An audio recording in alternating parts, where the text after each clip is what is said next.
कक्षा 7 गणित अध्याय 11 प्रश्नावली 11.1 का कुछ पृष्ठ क्रमांक 8 है। निम्नलिखित संख्याओं की तुलना कीजिए। इसमें 2.7 गुणे 10 की घात 12 और दूसरा है इसमें 1.5 और 10 की घात 8। पहले इसको लेंगे। ये दो हमारे पास संख्याएं रखी हुई हैं, इनको ये देखना है कि कौन सी बड़ी है। तो जहां घात 2.7 है और 10 की घात 12 है, 1.5 10 की घात 8। पहले तो हम देखेंगे इसको थोड़ा सरलीकरण करके देखते हैं कि इकाई दहाई तो हम समझते हैं, इकाई दहाई सैकड़ा हजार 10,000, तो जिसमें ये जो अंकों की संख्या ज्यादा होगी वो ज्यादा बड़ी हो जाएगी, जिसमें अंकों की संख्या कम नजर आएगी वो उसको छोटी कह देंगे। तो पहले हम देखते हैं इसमें क्या है। तो पहले हम 2.7 यहां पर हल करते हैं, गुणे 10 की घात 12 को हल करते हैं। तो 2.7 जो है उसको कैसे लिखा जा सकता है, 2 दशमलव हटाएंगे तो ये बन जाएगा 27/10 और गुणे 10 की घात 12। अभी घातांक के नियम में क्या पढ़ा है कि अगर कोई ये घात नीची है तो इसको ऊपर ले जाके ऋणात्मक में बदल देते हैं। तो ये बन गया 27 गुणे 10 की घात 12 और ऋण 1। ये समझ गए, ये वाला जो है आधार समान हो तो घातें घट जाती हैं, है ना। तो ये 10 की घात 1 है तो यहां आके वो घट गया। ये बात क्लियर हो गई। अब बन गया ये 27 गुणे 10 की घात 11।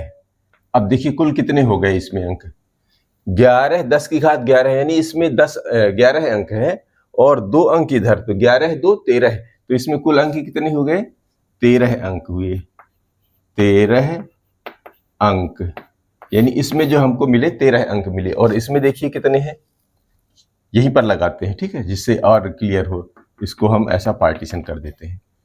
1.5 गुणे 10 की घात 8 को हल करते हैं। तो 1.5 को लिखते हैं तो ये बना 15।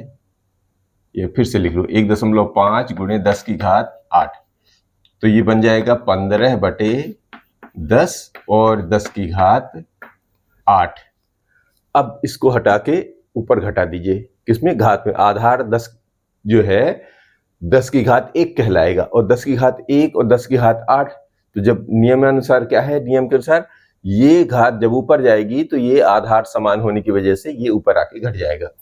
तो यहां पर 15 गुणे 10 की घात 8 और ये वाली घात ऊपर जाएगी तो 1 कम हो जाएगी। ये बात क्लियर हो रही है।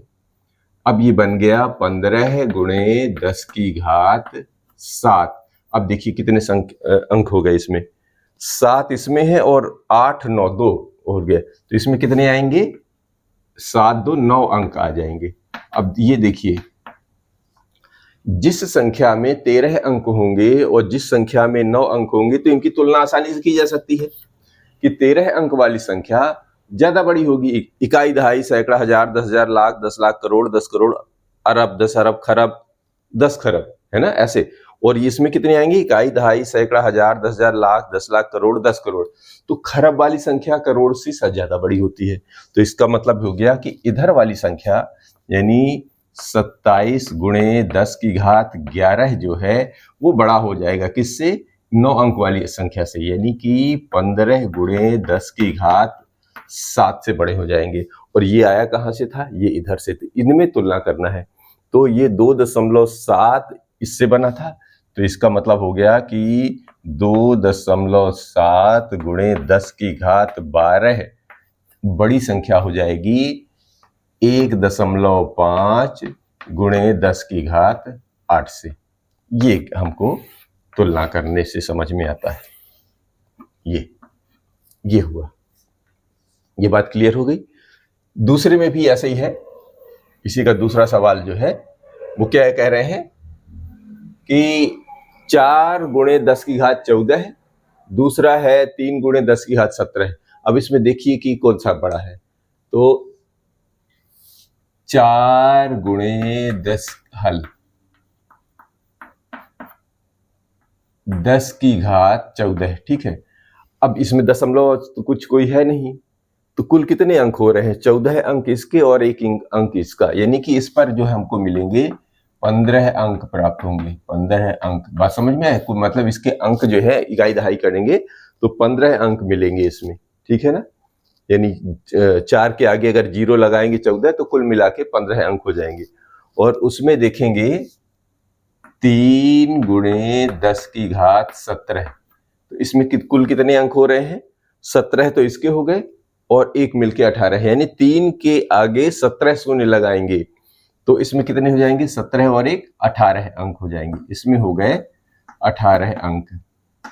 अब देखिए, जिस संख्या में 18 अंक होंगे वो संख्या 15 अंकों वाली संख्या से ज्यादा बड़ी होगी।